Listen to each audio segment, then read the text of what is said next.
असं आहे की गेली दीड पाऊण 2 वर्ष सातत्यानं उद्धव बाळासाहेब ठाकरे यांचा पक्ष फुटणार.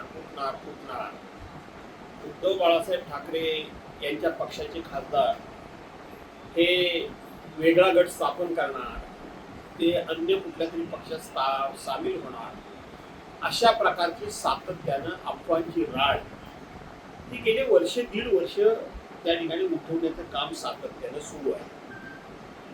अर्थात हे काम सुरू आहे तर त्याच्यामध्ये किती खरं किती खोटं हा जरी भाग असला तरी सुद्धा ज्यांच्या नावानं या पक्षफुटीची संदर्भातली चर्चा होते त्यांनी थोडी जनाची नाही मनाची बाळगली पाहिजे असं माझं स्पष्ट मत आहे. याचं कारण असं आहे की शेवटी आज तुमची केंद्रामध्ये सत्ता आहे, देशामधल्या जवळजवळ 22 राज्यांमध्ये सत्ता आहे.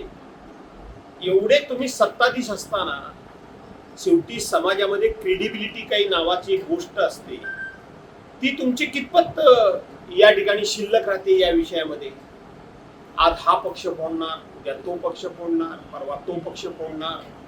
शेवटी पक्ष फोडून तुमच्या पक्षाची सूज जरी वाढत असली तरी समाजामधली तुमची असलेली प्रतिष्ठा आणि समाजामध्ये तुमच्याबद्दल असलेला आदर, हा आदर दिवसागणिक रसातळाला जातोय. आणि ही लोकशाही आहे.